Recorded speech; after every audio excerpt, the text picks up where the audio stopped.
What is going on, Headliner Nation? Welcome to the Week 2 Tailgate Show. That's right, we've made it through another week of fantasy football. But we have a lot that we're going to cover here in this show today. We have our end of the week news, our weather update, how about the Pristine auction item of the week, the next episode of Mack and the Medic, and you better believe the lone boner himself is back with some Friday Fliers. Now, just in case you're wondering, yes, there's timestamps down below. Hit the like button for some timestamps, and let's start it off with some end of the week news.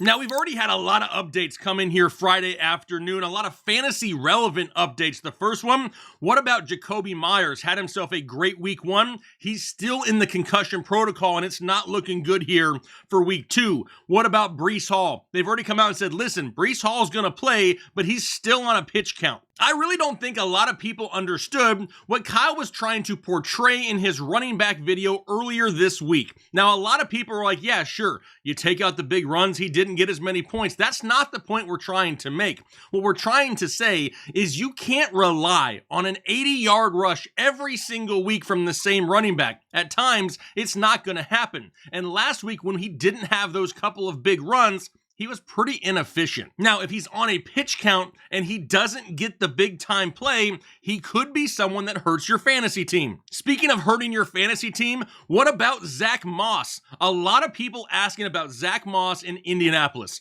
I understand. He's going to be the lead running back on an NFL team. And typically, those are the type of fantasy-relevant players that we really care about. But it's still Zach Moss, and he's not that great. Could he have the occasional decent game? For sure, we've seen it in the past. His biggest problem is consistency. That and the fact that it's week 2 of the fantasy football season, I'm hoping there's not a whole lot of people that are overly reliant on having to start Zach Moss. Let's see how this backfield looks with him first before we rush to throw him in our lineup. It's not like he's some returning stud, it's Zach Moss. But someone who is a returning stud was DeAndre Swift on Thursday Night Football. Now, it was great to see him actually get an opportunity in this offense. It's what so many people have been excited for since he went there. Now, it took an injury to Kenneth Gainwell and to Boston Scott, but he got huge volume, he produced with it, and hopefully he continues to be the lead guy in that backfield.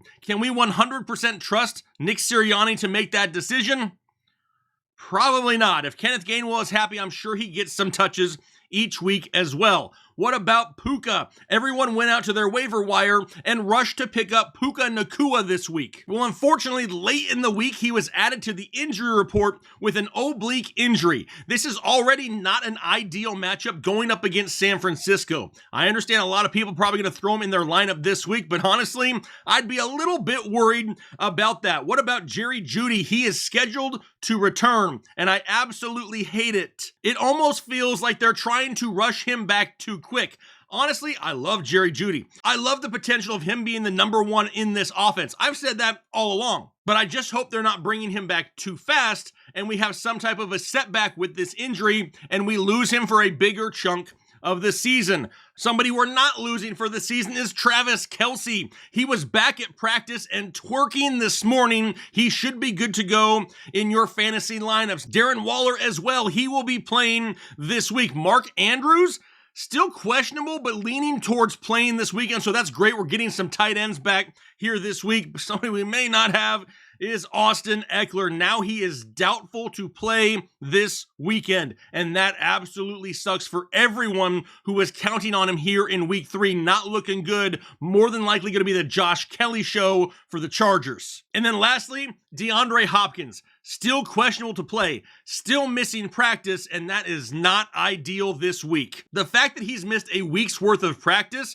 even if he comes back and plays limited, it's not like he's in this high-powered passing offense. Ryan Tannehill looked horrific last week, and I don't already have that warm fuzzy. Having DeAndre Hopkins questionable, it's a big if in week 2.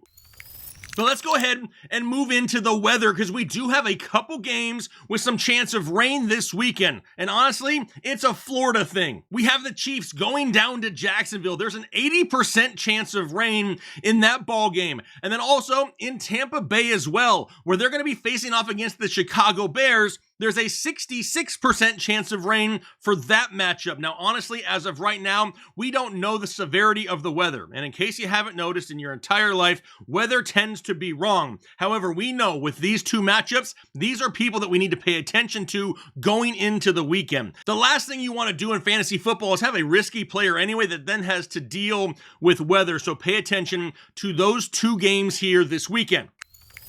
But now let's move on to our Pristine auction item of the week. Now, if you watched my wide receiver start and sit video early in the week, you saw that I had a signed Tyreek Hill full-size salute to service helmet that we're just going to be giving away. Well, we've randomly selected a winner from the comment section of that video, and congratulations, Mack.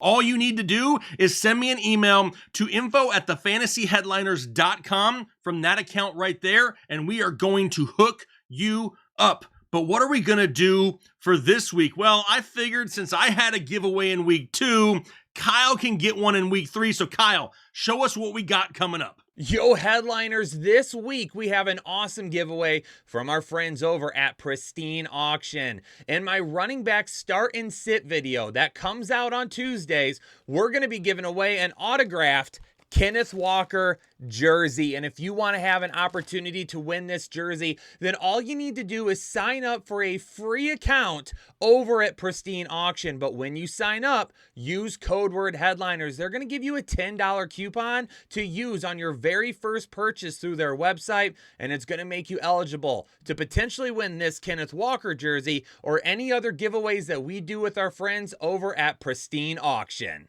Awesome. I'm sure there's a lot of people out there that are going to be interested in that signed Kenneth Walker jersey. But now we're going to transition into a new segment that we've started this season. You better believe Dr. Ethan Turner and Matt Galloway are back in the house for the second installment of Mack and the Medic. Yo, what's going on, Headliner Nation? It's your boy, the Doc, and I got my man Mack here. We're back for week 2, and we had a good time week 1, but this week we're talking all about some guys that are riding the struggle bus in week 1, Mack. We had quite a few guys that, in my mind, disappointed in week 1 that were hopping on the struggle bus, riding on to Struggleville. But let me know, Mack, who do you think had the worst week 1? Well, hey, I'm going to tell you, it was a lot of candidates, right? A lot. I mean, tremendously. This was probably one of the worst week 1s I've experienced in quite some time, especially, being in this fantasy realm. Yeah. But to me, it was a toss-up between the Giants and the Jets, and I chose the Jets. It was almost like a superb letdown. You got Aaron Rodgers walking out there with the flag. I mean, it was just so patriotic. I mean, the energy was up. All of that. Everything. Now you go from Discount Double Check to Mighty Morphin MILF Hunter. And it's what? Like, I'm just saying, like, Mac, that might be the funniest thing you've ever said to me. Mighty, dude, we need some t-shirts that say that. Would you wear a t-shirt? I feel like you could rock a t-shirt that said that. I don't know if I could really pull it off, but I definitely think that you could, Mac. But dude, it's Mighty. Oh, Zach Wilson, baby. Hey, I love some MILFs too, but that's for another. We have to do it. Dude, Mac, that's not this. Patreon. That's not. Where am I? What planet have I just stumbled upon? Right. Oh my God. Okay, leave it in the comments. If y'all like MILFs, leave it in the comments. Please don't. We're going to Jake is going to hate this video, dude. Sorry, Jake. We are in so much. We're already in trouble, man. But you're right, dude. The Jets fan base as a whole. I won't even say the Jets. I'll just say anyone that we know that's a Jets fan. Just you got to meet up with them, give them a hug, give them a side hug, be like, hey, really sorry about this, because have you ever seen a stadium be that hyped? I mean, they were hyped up in New York. There was energy. It was, man. And it was like somebody just deflated a balloon, man. Like everybody just instant letdown. And the thing is, and I've had a lot of people ask me, so I'm just going to talk about it here. The thing with an Achilles injury is that typically it feels like somebody kicked you in the back of the leg. Right. And then there's not really a lot of pain after that. I mean, you know something's gone wrong, but you don't really feel the pain afterwards. It's not a very painful injury. It's just something that if you know anyone that's ever had it, that's how they'll describe it. Felt like somebody kicked me in the back of the leg, and then I just knew something was wrong. And so when I saw him stand up and immediately just like sit down, slump his shoulders, like guy was definitely aware that he had just popped his Achilles. And that was a dead giveaway for me watching the video. I'm like, man, I think he just popped his Achilles. He knows. He wasn't really grabbing at his foot, wasn't grabbing his ankle. He just knew he had done something wrong. And you got to feel for the Jets fans, man. I agree. The Jets are having a horrible week run. They are definitely riding the struggle bus. But another guy I thought, same injury, but J.K. Dobbins, dude, we talk about just a horrible week for this guy. And really just the stuff that he's been through in the last 3 or 4 years is just so unfortunate. The guy hasn't gotten paid yet. He, got picked up, tears his ACL, has a really tough recovery from that ACL tear. Didn't look the same last year. I warned a lot of people in fantasy, stay away from J.K. Dobbins. He doesn't look right. Finally, this year looks okay. Looks like he's over the ACL injury. First game back, scores a touchdown. We're getting hyped for J.K. Dobbins. We think something's up here. Maybe he's totally over it. Gets tackled, almost scores a second touchdown, gets tackled, torn Achilles. Just have to feel for that guy.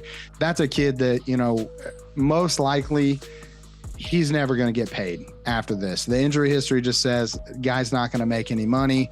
Some other candidates, Mac, and if somebody that's watching this has a candidate that they really like, let us know in the comments, because we're not going to be able to touch every single person. And I want some conversations going in the comments, but man, Joe Burrow, you want to talk about a guy just disappointing.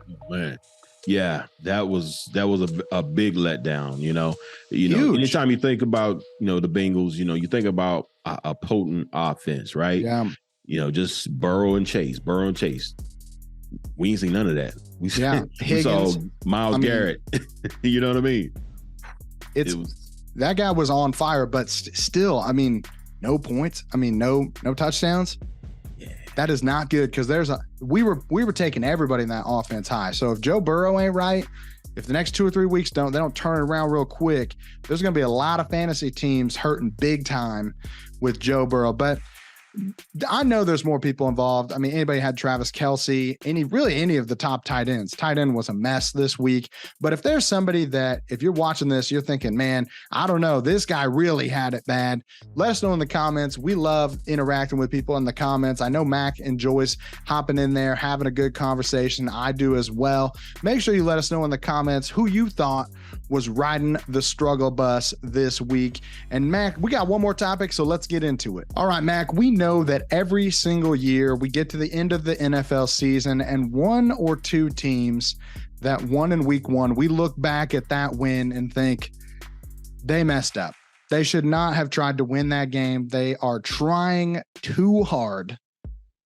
And who do you think, what's a team, I guess, that won in week 1 that you're thinking, man, we might get to the end of the season and they're going to be wishing they hadn't tried so hard? Yeah. And that's a tough one, man. Because again, I'm not trying to beat a dead horse, right? But I got to go with the Jets once again. And of course, it didn't start out that way. No. Their expectations and everything was they were going to the Super Bowl with Aaron Rodgers. Obviously, that's not going to happen. And like I said, why even try to attempt to win now when you can clearly go get somebody like May or Caleb Williams, right? Yeah. Now you can have him to go along with your Breece Hall and Garrett Wilson, and you got something to build towards the future. And you got Aaron for one more year that one of those guys could learn under. You know what I mean? That's what I would do at this point in time. I would be tanking for Caleb. Yeah, and the hard part is their team is pretty good. The Jets, they showed you that's a good team. They've got a pretty good defense. The offensive line's a little shaky, but heck, Breece Hall's looking good. That was a little bit of a surprise. Garrett Wilson, he's a stud. I really feel bad for him. You want to talk about guys that maybe had a bad week 1. Yeah. I don't know if anybody is more affected by the switch than Garrett Wilson, but for me, I can't help but look at the Washington Commanders and just think, what are you guys doing? Why are you trying to be competitive? Their defense is decent. Mm-hmm. But Sam Howell ain't going to win you a Super Bowl. Jacoby Brissett ain't going to win you a Super Bowl. I mean, you're talking about a team that needs an answer at quarterback sooner rather than later. Yeah. And they could be stuck in that kind of nowhere to go. You know, they're going to be stuck. I could see them winning 6 games and being, 6-11. I mean, that's just not good enough. And you're going to be looking back, and I don't think any team is going to go 0-17 this year. No, I don't think. But the teams that could potentially look at a top 1 or 2 picks, because I think those 2 quarterbacks you mentioned are probably going 1-2 in some order. Whoever ends up needing them is going to take it. Caleb Williams is probably for sure going 1. I think so. May is probably going 2 in most of the mock drafts that I'm seeing. Yeah. There's going to be quite a few teams that are missing out at quarterback, and I can't help but look at the Commanders and just think, man, you guys are a quarterback away from being an exciting team. And I think that would be a team that those guys would want to play for. But I mean, Arizona, I'm already hearing some rumblings that Caleb Williams may not even go into the draft if he thinks he's going to end up with the Cardinals. Now, we'll see if they can actually turn that money down. But I'm seeing that kid all over commercials right now, Mac. I don't know if you watch any TV, but Caleb Williams he's got some serious checks rolling in with this NIL money. And if he decides he doesn't want to play for that number 1 overall team, you could be looking at just 1 or 2 good quarterbacks left. And a team like the Commanders cannot afford to just waste away in that 6-12 range anymore. They got to get a guy that's going to be their franchise that they're building around, because when you don't have a franchise quarterback, you don't really have a franchise. I mean, you really, truly don't have a way to make it to the next step, to be a team that's winning. Look at all of the best teams, and nobody's rolling around with some scrub at quarterback and expecting to take that next leap. So I don't know. There's a few more teams that we're not going to mention. If you feel like there's a team that we didn't mention that definitely needs to be paying attention to these wins early in the season, let us know in the comments. Like I said, me and Mac, we want to have a lot of conversations this week. But Mac, that's all I got for you this week, buddy. Hopefully you're looking forward to week 2 of the NFL season. Baby. It's crazy. It goes by so quick, doesn't it, man? I mean, that's the worst part of the NFL season, is it just flies by, especially when we're making some fire content. Indeed, baby. Well, hey, Mac, that's all I got for you this week, buddy. We'll see you next week. Peace. Awesome. Appreciate you, fellas. But Max said he wanted more. He wanted more screen time this week. So now he'll be back this season for the rest of the season to talk about some Friday Flyers, some guys that are kind of flying under the radar as we head into the weekend that you may be able to sneak on your waiver wire before they pop off. Carolina Nation, what's good? It's your boy Big Mac. I'm back again with the Friday Flyers. Listen, these are guys that you can put on your bench, stash away if you have availability, and just see what happens.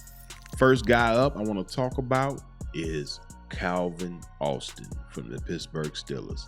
Now, by the time of this recording, you probably already heard that Deontay Johnson is going to be out. They're saying about at least a month right now. With the hamstring issue, they hadn't really came out and said how severe it is. But if he's already a month in, we've already seen this with Cooper Kupp and some other players, and you see how it lingers, those soft tissue situations, especially with a guy that has that jump start, and it really lingers and bothers a player like that. So long story short, it could be a situation that he may be out for quite some time. Calvin Austin is the guy that they drafted last year. We didn't get to see a lot of him. We saw glimpses of him in the preseason, but the dude is a speed demon. Okay. They're going to put him in the slot. He has the capability of opening up underneath, being able to cause mismatches similar to a Tyreek Hill. I'm not saying he's Tyreek, but they could use him in those type of ways to create mismatches underneath the zone. And with the speed, again, like I said, he's got 4.2 speed. He could be phenomenal. So I know that you still got George Pickens and you got Allen Robinson. Pat Freiermuth, he's banged up right now. I think Calvin Austin is a guy that you might want to take a look at. And like I said, if you got bench availability, stash him away. All right, next up, I want to talk about KJ Osborne from the Minnesota Vikings. Now, this particular player, this is a pick that if you need wide receiver help, this is a guy that you could stash away, and potentially he can have some big games here and there, because that offense is going to be potent enough. They can support multiple pass catchers. Actually, KJ Osborne in week 1, he was the third leading receiver, only behind Justin Jefferson and TJ Hawkinson. He just didn't see the end zone. So he's going to get the targets. They're going to run a lot of 3 wide receiver sets. You know, this, like I said, this offense is high flying. KJ Osborne, again, he's more of a boom type player. It's going to be a lot of attention on Justin Jefferson, of course, and Jordan Addison as well. But KJ can come in and he can steal a couple plays here and there. So if you got deep, you're in a deep league, like a 14-team league or something like that, KJ Osborne is probably still out there on your waiver wires. Go ahead and scoop him up. Next guy up I want to talk about is Logan Thomas from the Washington Commanders. Now, I get it. I know we went down this road several times, you know, and the dude just can't stay healthy, right? But as of right now, he's healthy. And he's in Eric Bieniemy's system. And it looks like it's starting to pay off. The dude had 8 targets this past week. That's top tier in my book, especially in the tight end landscape. It's just dreadful right now. So if you can get anybody that's going to see 7 to 8 targets a game, that's big. So, and right now he's about 3% owned in most, I know, Yahoo and most other platforms. So he's still out there. He's still available. So I would go scoop him up. Again, like I said, we're not expecting him to be Travis Kelce or anything like that. But being in Eric Bieniemy's offense, being able to get out in space, the way he uses 12 personnel, these big packages and everything, pause. Logan Thomas is one of those guys. Now, he's not an inline tight end whatsoever, right? But him and Cole Turner are going to be interchangeable. But Logan is the one that's going to go out, and he has the higher route percentage. And he's going to be able to get a lot of those option routes and things that can get him out in space. So Logan Thomas is somebody you want to take a look at. Like I said, if you got a deep bench, go ahead and put him on there and see what happens. All right, last but not least, the last guy I want to talk about is Devon Achane from the Miami Dolphins. So again, and we shouldn't have, be surprised about this situation, but at the time of recording, Raheem Mostert is banged up once again. Jeff Wilson, of course, is banged up. I mean, they can't keep healthy running backs in Miami. They need Jonathan Taylor, but that's a whole nother subject for a whole nother video. And that could happen. But anyway, right now, Devon Achane is probably the healthiest back that they have. Now, Raheem Mostert could still play this weekend, but as of right now, they're just saying that, they're giving them a veterans rest day and stuff like that. If it was me, if you got bench availability, go and get Devon Achane, put him on your bench just in case. Because like I said, they drafted him. They were really high on him when they drafted him. All off season, it was nothing but just rave reports coming out of OTAs and training camp about how good Devon Achane was. And me personally, I think he's one of the better backs that came in this draft class. I really like Devon Achane. I don't care anything about that size in today's NFL. The dude is almost 200 pounds. He's like 198, but he's 4.2 speed. And with that McDaniel offense, the way he loves to put those guys in space with all that speed with Waddle and Tyreek, man, it could be something special. So again, just go check out and see if Devon Achane is available in your league, and go ahead and stash him away. All right, guys, that's it for the Friday Flyers for week 2. I appreciate y'all tuning in. Good luck to everybody. I hope y'all can go out there and be dominant, as I know you can. Carolina Nation, we love you, baby. Peace. All right, that's going to do it for this week's Tailgate Show. Hopefully you enjoyed it. If you did, do me a favor, hit the like button down below, and then leave us a comment as well. We're always trying to have a lot of fun on Fridays, right? I'm ready to kick back, relax, put my feet up, put a cold beverage in my hand, and just watch a weekend full of football. Hopefully you are as well. I'm going to get out of here for the day. Enjoy the rest of your day. Have a great weekend, and then do your part to make the world a better place. I'm a headliner.